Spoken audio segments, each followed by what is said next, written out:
quoi tu penses? Pulsar. Des sons de fréquence supérieure à ceux du spectre audible. C'est monstrueux. Les étoiles en plus. Ah ouais?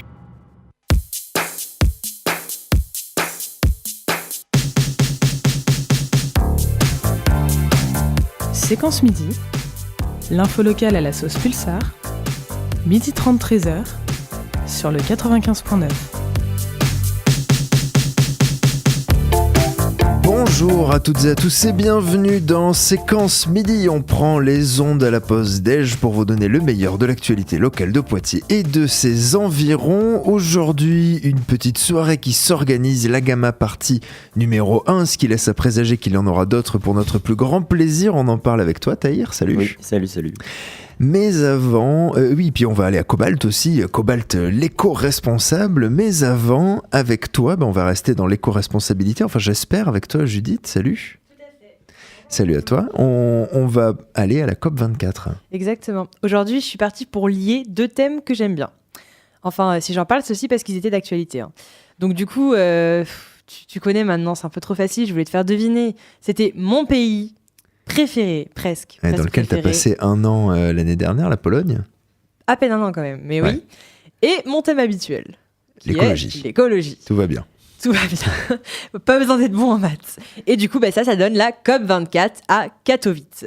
Et Katowice, c'est une ville en Pologne. Donc cette chronique, je pense qu'elle va être pleine d'humour. Hein. Ouais, parce que déjà le titre, c'est un peu une blague. J'avais déjà fait une chronique l'année dernière, lorsque j'étais en Pologne, sur le grand intérêt pour l'environnement qu'avait le pays. On se souvient, oui. Les usines à charbon, brûler ses ordures. Ouais. Le gouvernement polonais, c'est pas tout à fait dans ses priorités, l'écologie. Mais lundi 3 décembre, c'est pourtant la Pologne qui a accueilli la conférence des Nations Unies sur le climat, ou COP24. Pendant la réunion, forcément, fallait bien que la Pologne y montre du sien. Bon, c'est sûr que déjà, tenir une conférence dans la région avec d'énormes exploitations minières, c'est pas top, quoi. Mais parlons plutôt de ce qui a été dit. Donc, Andrzej Duda, le président, s'est exprimé disant, en résumant, « Ok pour l'accord de Paris, mais nous, le charbon, on est plutôt chaud pour le garder, quoi. » Et il a quand même déclaré, je cite, « Le charbon n'est pas incompatible avec la protection du climat. » Ouais, alors je suis pas sûre qu'il ait compris le but de la transition énergétique, là. On est vraiment mal barré pour faire appliquer les accords de Paris, quand même. Mais le problème avec le sujet de l'écologie, c'est le même qu'avec celui de l'immigration dans l'Union européenne. Les pays ne pensent qu'à leur petite souveraineté. Ils ne voient pas tout ce qui gravite autour. Ou alors ils l'ignorent. Bon, revenons à notre charbon. Enfin, non, à notre transition, pardon. Le président polonais voudrait donc une transition plus juste, dit-il. C'est-à-dire qui corresponde plus à ce que veut le peuple. Le problème, c'est que 80% de l'électricité polonaise est produite à partir de charbon. Donc même en étant plus juste, la Pologne est l'un des pays les plus concernés par la décarbonisation. Et puis, avant de prendre l'avis des gens, comme il dit, il faudrait déjà les informer sur les autres options. Et non les effrayer en mettant la cause de tous leurs problèmes sur le dos de l'écologie. Cette transition juste, c'est exactement ce qui pose problème aujourd'hui.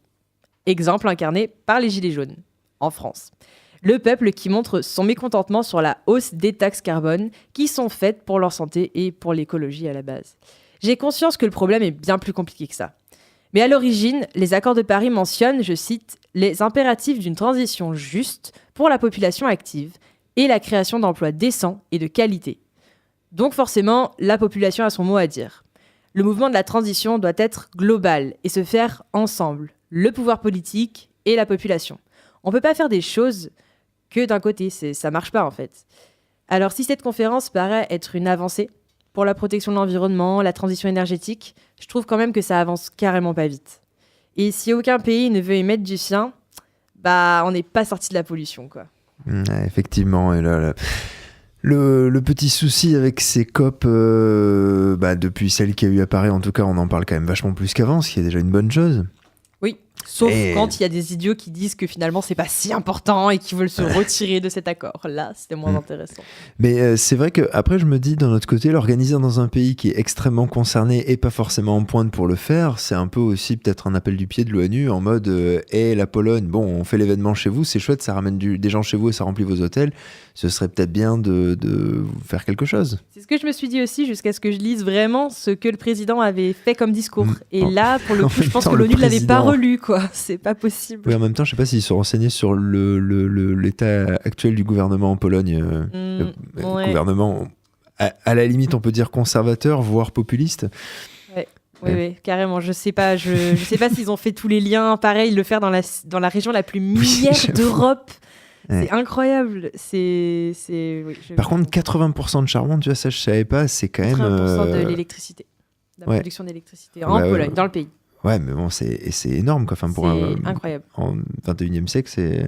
Enfin bon, bref. Hein, On n'est voilà. pas sortis. Non, on n'est pas sorti, comme tu dis. Bon, en tout cas, un tout autre sujet nous anime ce vendredi. La culture revient prendre ses droits sur les ondes. On parle d'une soirée qui s'annonce, ma foi, fort sympathique, C'est Tahir. ça, exactement. Alors, avec Agama, l'Agama partie numéro 1, on va prendre les choses dans l'ordre, évidemment, comme d'habitude. On commence par Agama. Vous Oui, faites qu'est-ce que quoi c'est, avec Agama? Bah oui. Eh bien, Agama, c'est une association qui est basée à Poitiers, qui a pour but d'accompagner et de développer des groupes de musique actuels. Après, on n'est pas axé sur un style spécifique. Voilà, on existe depuis 2 ans. La première année, on ne savait pas trop si on allait continuer, c'était un peu expérimental, on va dire. Et puis en fait, on a collaboré avec de plus en plus de groupes et à chaque fois en évoluant nous aussi, quoi. Et puis, bah voilà, du coup, ça se passe plutôt pas mal. Là, on collabore avec 2 groupes pour ce qui est du booking, on va dire, c'est-à-dire trouver des dates à des groupes, en fait. Le groupe Monoï, qui est un groupe de Poitiers, qui fait du rock un peu à la Royal Blood, le duo basse-batterie américain, mais avec du chant en français, et ça nous a, avec des beaux textes en français. Ça nous a beaucoup touché, quoi. On en écoutera à la fin de l'émission, justement. Et un autre groupe qui s'appelle After End, c'est plus un groupe de rock indé. Si je devais citer des influences, c'est un petit côté son à la Last Train, qui est un groupe de rock français qui a pas mal joué à Poitiers aussi il y a quelques années. Et voilà, et bref, tout ça pour dire que pour fêter les 2 ans de l'association le 4 janvier, le 4 janvier ça faisait un peu tôt quand même, enchaîner avec le nouvel an et tout, ça nous paraissait un peu rude. Et du coup, on a décalé ça au 12 janvier. Et voilà, c'est co-organisé entre le Cluricum Café et le Relax, place du marché. Et on fait la programmation toute la soirée. Alors, je reviens un petit peu sur Agama, le truc assez spécifique avec ce que vous proposez, parce qu'il y a des structures qui accompagnent les jeunes, qui montent des groupes et tout, mais souvent, c'est des structures, c'est assez institutionnel, entre guillemets. Je vais penser à certaines maisons de quartier ou certaines salles de concert qui ont des dispositifs. Vous, vous vous adressez surtout à des jeunes gens, à des jeunes groupes, et vous en êtes vous-même passé par là, ou c'est des gens que vous connaissez, c'est des gens de votre entourage. J'imagine que le rapport entre vous et les groupes alors est différent du fait que c'est peut-être plus naturel, plus humain. Ouais, complètement. Surtout que en fait avec Lise, qui est pas là aujourd'hui. Mais qu'on salue, évidemment. Oui, bien sûr, je pense qu'elle doit nous écouter. Oui, et surtout qu'avec Lise, on est tous les 2 musiciens et on a tous les 2 eu pas mal d'expérience de groupe jusqu'à maintenant. Et puis quand on a commencé à faire nos études à Poitiers, quand on est arrivé au lycée à Poitiers, on a commencé à rencontrer les différents acteurs culturels de Poitiers. Et notamment des profs de musique, etc. Et ça nous a permis d'être un peu plus à l'écoute, on va dire, et à pouvoir avoir un bon bagage de connaissances et de pédagogie aussi, pour pouvoir s'adapter à différents profils de groupe, quoi. Voilà. Et du coup, on a 2 pôles en fait au sein de l'association, j'en ai déjà un peu parlé tout à l'heure.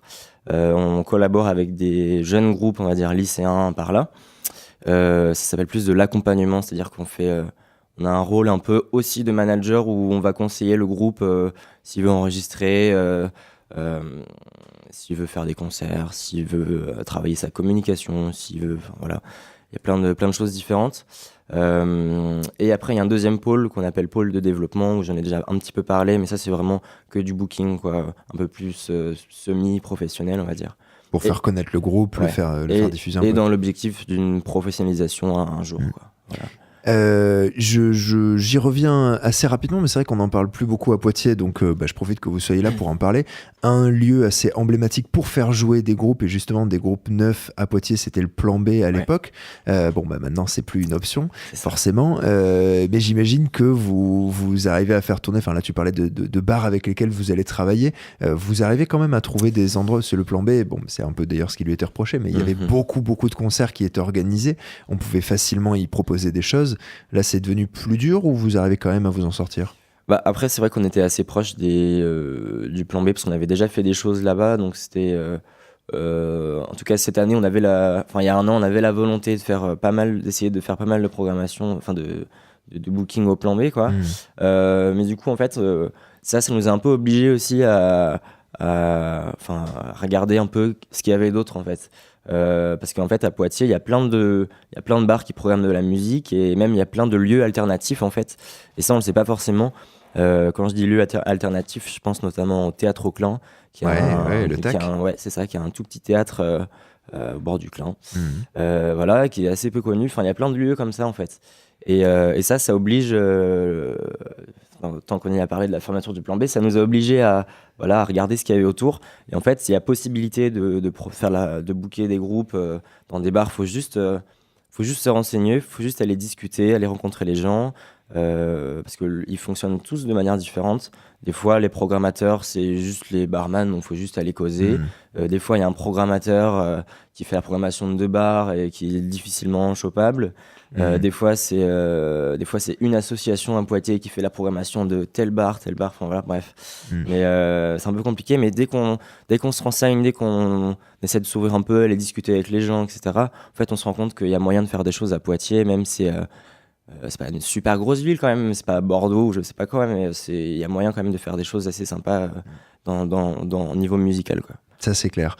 Bon, on va reparler dans un instant de la Agama Party qui aura lieu donc en janvier prochain. Juste avant, on fait un petit détour par l'espace Cobalt, le tiers-lieu du numérique de Poitiers, qui nous parle éco-responsabilité. Il y a quelques temps, je vous parlais lors d'une chronique de l'empreinte environnementale de nos équipements numériques. Et je pense qu'il est important aujourd'hui d'approfondir le sujet, notamment sur la surconsommation numérique. On dit du numérique qu'il est de plus en plus énergivore. Je pense que je vous apprends rien si je vous dis que le numérique consomme de plus en plus d'énergie pour fabriquer et alimenter. Selon un rapport publié en janvier 2017 par Greenpeace, le secteur informatique représente aujourd'hui environ 7% de la consommation mondiale d'électricité et pourrait même avoir triplé en 2020. Bon, maintenant que je vous ai bien fait peur avec les chiffres, rassurez-vous, il existe quand même des solutions pour être plus vert. Bon, bien sûr, je n'ai pas de solution magique, mais des petites actions quotidiennes ou des bonnes attitudes à adopter. Dans cette surconsommation numérique, on a le problème des data centers. Pour rappeler, les data sont des espaces physiques regroupant des énormes serveurs informatiques. Il faut bien entendu alimenter en électricité les data centers. Cependant, 50% est dissipé sous forme de chaleur. Il est donc, en plus de l'alimentation électrique, prévoir de la climatisation. Il s'agit de la plus grosse facture d'un data center. Alors des solutions, oui, il y en a, comme par exemple maximiser le free cooling. Il s'agit d'utiliser un refroidissement naturel en utilisant l'air extérieur. Des géants comme Facebook ont délocalisé leurs serveurs dans les pays nordiques, avec comme cadeau de départ une paire de gants et un bonnet. Il y a aussi la solution d'utiliser la chaleur des data comme chauffage urbain. Mais que faire à son propre niveau ? Il y a supprimer ses vieux mails, surtout ceux avec les pièces jointes, ou encore limiter son utilisation du streaming en ligne. Oui, ça va pas vous plaire à certains, mais je parle bien de YouTube, Deezer et Netflix. Cependant, on rencontre un autre problème avec la surconsommation, due à la fabrication des objets numériques et électroniques. L'empreinte environnementale se trouve dans la fabrication, le transport, les usages et les réseaux, par où transitent les données et enfin la fin de vie de nos objets. Pour diminuer cette empreinte, on offre une deuxième vie à nos objets en arrêtant d'acheter des iPhones. Et on se tourne plus vers des téléphones plus facilement réparables ou alors carrément vers des Fairphone. Ce sont des téléphones éthiques. Concernant les autres équipements, essayez les Repair Café. Vous serez surpris de ce qu'on peut réparer. Et pour finir, concernant la surconsommation numérique, on va parler d'énergie. Il s'agit de se tourner vers l'énergie verte, bien sûr. Cela comprend l'énergie solaire, éolienne, hydroélectrique, etc. Ces actions peuvent être faites dans notre quotidien, nos maisons, mais aussi dans les entreprises, avec par exemple Google qui annonce que d'ici la fin de l'année, l'entreprise utilisera 100% d'énergie renouvelable, que ce soit pour alimenter ses services ou ses bureaux. Il existe encore de nombreuses solutions à la surconsommation numérique, qu'il s'agisse d'éco-gestes, éco-citoyens ou simplement de curiosité. Venez nous rencontrer et débattre sur l'impact environnemental du numérique, avec un temps d'échange avec des professionnels qui ont une démarche éco-responsable et des citoyens impliqués. Rendez-vous ce soir de 19h à 20h à Cobalt dans le cadre de l'événement Numérique et Société. Et donc c'est là qu'on pourra effectivement les retrouver, comme quoi les questions d'écologie ne sont pas que en Pologne cette semaine. La COP24, c'est de quand à quand? J'avais pas les, je sais pas si t'as les dates en Ça a tête. commencé lundi et je sais pas exactement quand ça se termine, mais ça dure pas plus de cette semaine en tout cas. Ouais, c'est ça. C'était une semaine maximum. Entre autres choses d'ailleurs, oui, effectivement, donc il y a ces événements-là à Cobalt auxquels on vous invite bien évidemment. Et puisqu'on en est sur les événements, eh bien, il y en a un autre en janvier prochain, la Agama Party numéro 1. On parlait avec toi, Taïr, il y a un instant de ce que c'est Agama. Venons-en donc à cette petite fiesta. Vous nous proposez quoi ?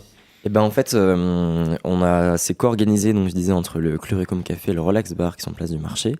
On a eu possibilité de programmer des groupes à nous avec qui on collabore.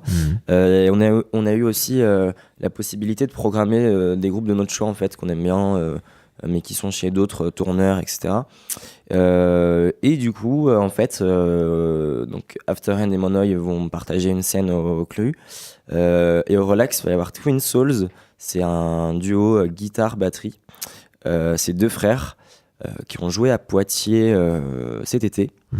Voilà, que je connaissais pas du tout. C'est un projet en fait qui est assez jeune, qui a un an, je crois, un an et demi. Mais c'est deux types qui sont hyper cool et je trouve ça hyper pro. C'est un rock un peu vintage, on va dire. Voilà. Et il y a Mama's Gun aussi qui va jouer, qui est un groupe qui joue déjà depuis un moment, qui est un groupe de Limoges, qui joue déjà depuis un moment aussi à Poitiers. Et ça, c'est plus du rock à la Rival Sons. Voilà. Et sinon, la soirée est très axée rock, on va dire, mais un peu sous toutes ses formes, j'ai envie de dire. Il y en aura un peu pour tous les goûts. Après, vous pouvez toujours venir si vous aimez l'électro ou la pop, mais pas sûr que... Tout le monde est bienvenu. Ouais, voilà. Concrètement, ça va s'organiser comment ? Donc il y a une scène dans chaque bar, on navigue entre les deux, en fait, c'est ça ? Nous, ce qu'on voulait, c'est que, en fait, ça fait un moment qu'on fréquente en tant que spectateur, j'ai envie de dire, le Clu et le Relax. Mais en fait, on a toujours vu des concerts organisés de manière indépendante, on va dire, à chaque fois. Mais on n'avait pas encore vu vraiment je sais pas, un peu en mode festival, quoi.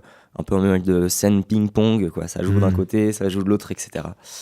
Et on trouvait ça cool d'expérimenter ça parce que c'est deux bars côte à côte, quoi. Donc c'est assez pratique. Et puis pour ceux qui ont envie d'écouter de la musique, ils peuvent aller au Clu quand ça joue. Et puis s'ils n'ont pas envie d'écouter de la musique, ils vont boire des coups Relax.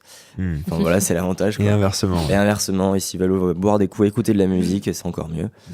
Et voilà, quoi. Et du coup, donc les 4 groupes peuvent jouer 45 minutes chacun. Parce qu'il y a quand même 4 groupes à faire loger entre 19h15 et 23h, quoi. Donc voilà, après je crois qu'il y a 10 minutes de pause entre chaque groupe. Voilà. Soirée gratuite ? Oui, j'imagine, oui. Entre les deux bars. Là, arriver à faire bosser, deux bars, alors bon, on le sait bien, place du marché, les bars sont pas forcément en concurrence non plus les uns avec les autres. Là, les faire bosser ensemble, ça a été... En fait, on avait proposé, on avait préparé déjà nos arguments, etc. à l'avance.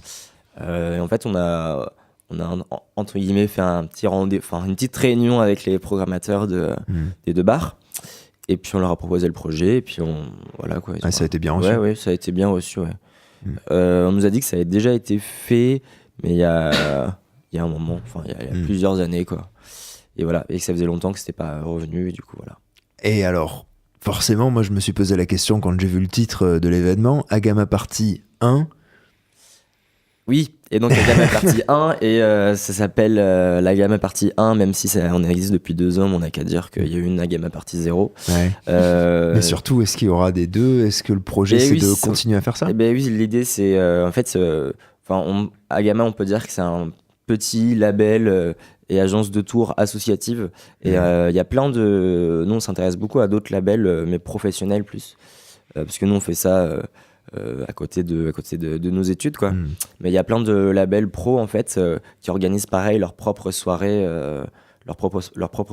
et qui font ça tous les ans pour l'anniversaire de la création du label. Et on trouvait ça assez original. Et du coup, oui, on est déjà en train la première gamma partie est même pas passée, qu'on réfléchit à on va faire la deuxième, quoi. Dans des lieux différents, dans des lieux un peu plus grands et mieux équipés, peut-être niveau technique, etc. Je vous laisse imaginer où ça peut être. Ouais, j'imagine ça au bout de la rue, moi. Mais oui, bah oui. Mais voilà, mais on aime. Après, l'ambiance des bars, franchement, on adore et on est impatient, quoi, que ça se passe. Mais oui, on réfléchit déjà à la deuxième Agama party. Et là, concrètement, au-delà de cette Agama party, pour Agama, la suite, ça va être quoi? Vous allez continuer à aller essayer de choper des nouveaux groupes, à essayer d'en développer d'autres, ou peut-être assurer déjà le coup pour ceux avec lesquels vous bossez? Alors en fait, on a fait le choix donc là, on collabore avec 2 groupes en booking, After and Monoï, et un tout jeune duo qui s'appelle Well, j'en ai pas parlé, mais ça c'est en accompagnement, donc c'est eux ils font partie du pôle d'accompagnement de jeunes groupes, ils sont au lycée, mais en fait là on va vraiment se concentrer sur les groupes avec qui on collabore maintenant, parce que justement, j'en parlais un peu tout à l'heure, mais pendant la première année de l'association, un peu on testait là encore la chose, on a collaboré avec je crois que 5 ou 6 groupes. Et en fait, c'est que ça nous a pris vraiment énormément de temps.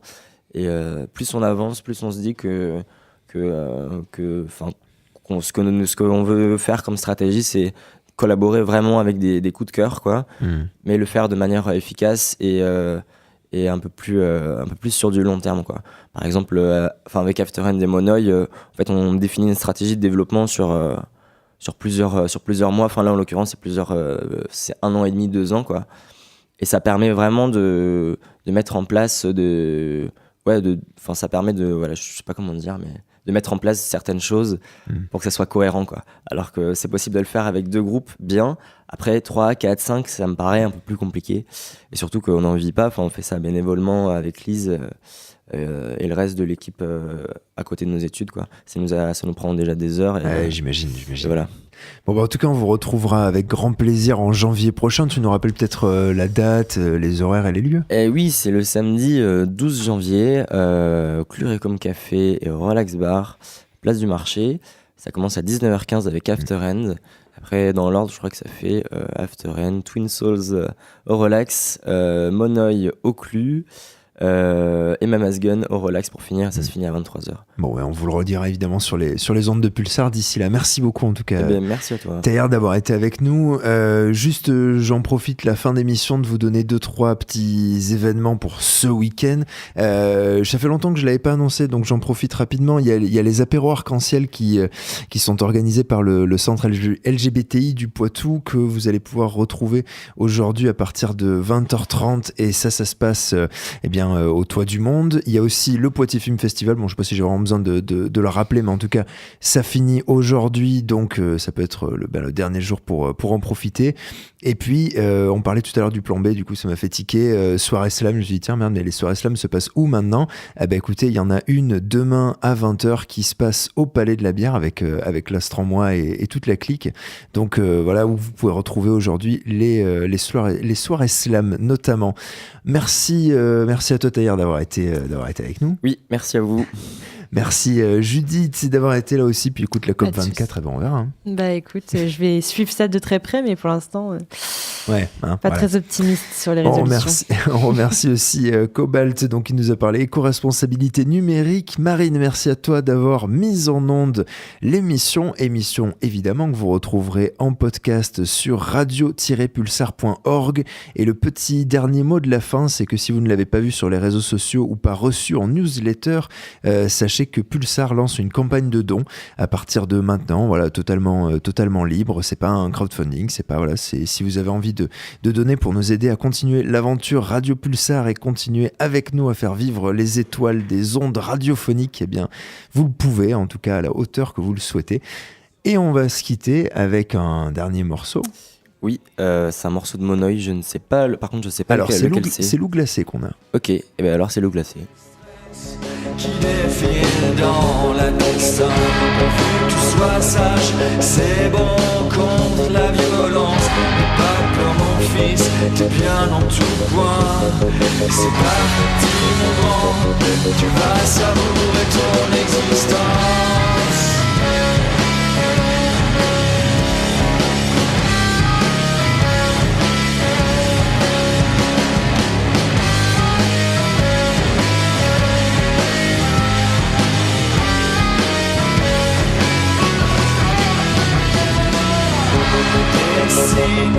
Sur le rond de serviette, mange ta soupe sans tâcher la salopette. Tu cherches bien tout ça avant l'épreuve. À qui sera plus fier quand tu es parents sans émeute. Tu stresses, t'es servi dans l'intestin.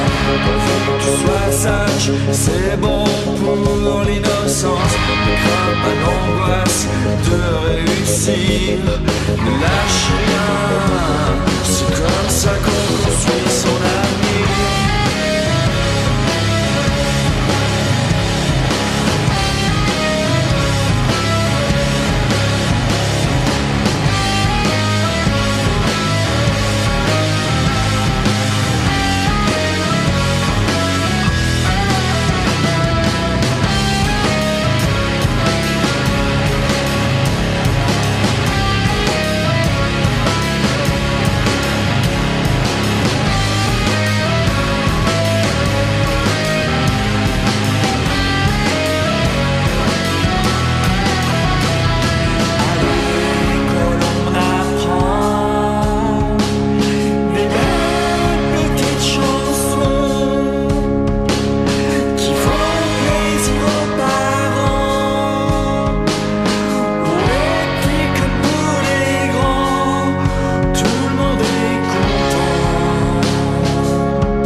regardez.